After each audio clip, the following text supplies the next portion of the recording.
বন্ধুরা, সকালবেলার জলখাবারে একঘেয়ে রুটি পরোটা যদি খেতে ভালো না লাগে, তাহলে না মেখে না বেলে মাত্র 10 মিনিটে এরকম সুস্বাদু নরম রেসিপি তৈরি করে নিতে পারবেন, যেটা ছোট থেকে বড় সবাই কিন্তু ভীষণ মজা করে খাবে আর খেতেও কিন্তু দুর্দান্ত হয়। তাহলে চলুন দেখে নিই। দেখুন, সবার প্রথমে নিয়ে নিচ্ছি আমি 1 কাপ ময়দা, দিয়ে দিচ্ছি হাফ টিস্পুন নুন আর ময়দাটা শুকনো অবস্থায় আগে একটু মিশিয়ে নিতে হবে।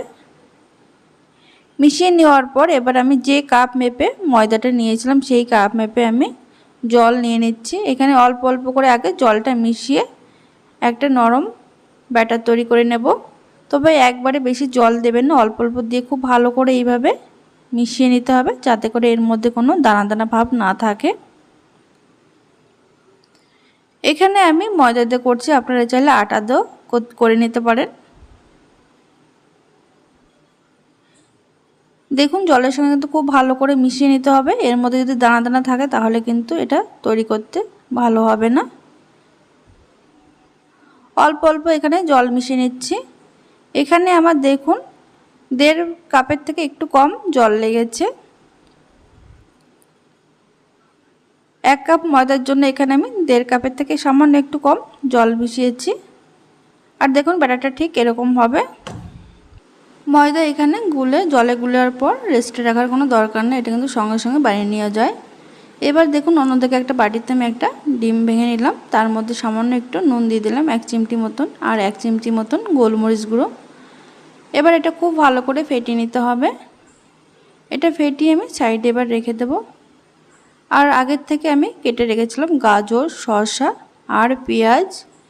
এবার এর মধ্যে দিয়ে দিচ্ছি একটা কাঁচা লঙ্কা কুচি, দিয়ে দেবো স্বাদ অনুযায়ী নুন।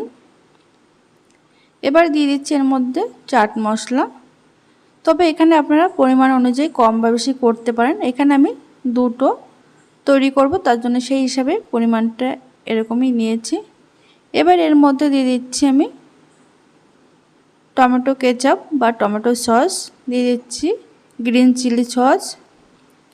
এখানে আমি টমেটো সস আর 1 চামচ দিয়ে দিলাম। এখানে আমি 2.5 চামচ মতন টমেটো সস আর 1 চামচ গ্রিন চিলি সস দিয়ে এটা কিন্তু খুব ভালো করে মাখিয়ে রেখে দেব। এবার পরোটাটা ভাজার জন্য একটা ফ্রাই প্যানে খুবই সামান্য একটু তেল দিয়ে খুব ভালো করে এইভাবে মিশিয়ে নিচ্ছি।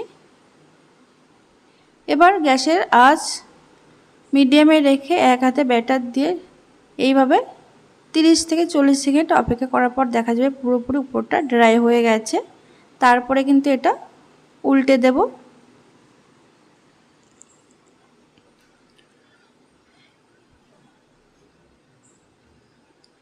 এইভাবে উল্টে পাল্টে কিন্তু এটা একটু হালকা করে ভেজে নিতে হবে।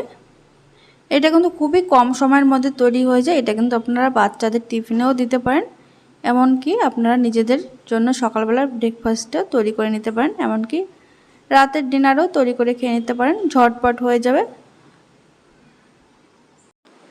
সামান্য তেল দিয়ে এই পরোটাটা হালকা করে ভেজে নিলাম। এবার এটাকে নামিয়ে রেখে দেব। এবার সামান্য একটু তেল দিয়ে দিচ্ছি। তেলটা ভালো করে এই ফ্রাই প্যানে মিশিয়ে নেওয়ার পর তারপরে যে ডিমটা আমি ফেটিয়ে রেখেছিলাম সেটা এর মধ্যে দিয়ে দিলাম। গ্যাসের আঁচ এই সময় লো টু মিডিয়ামে রেখেছি।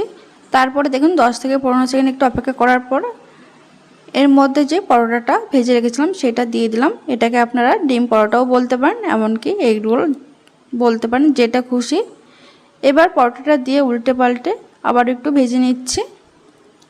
এটা কিন্তু একদম খুবই সামান্য একটু তেলে কিন্তু তৈরি হয়েছে, আর এটা বানানোর কিন্তু বেশ কিছুক্ষণ পরও কিন্তু নরম থাকে, এটা কিন্তু শক্ত হওয়ার কোনো ভয়ও নেই।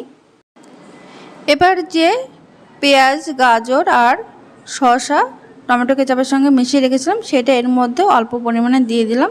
খুব বেশি পরিমাণে দেবেন না, তাহলে কিন্তু বাইরে বেরিয়ে যাবে উল্টানোর সময়।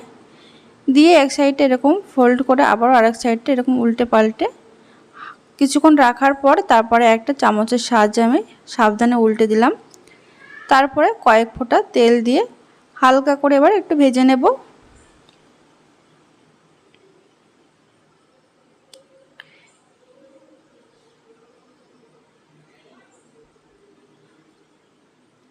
এটা উল্টে পাল্টে দেখুন দুপাশটা কিন্তু খুব সুন্দর করে ভেজে নিয়েছি। এটা কিন্তু একদম তৈরি হয়ে গেছে। এবার এটাকে একটা প্লেটে আমি নামিয়ে নিচ্ছি।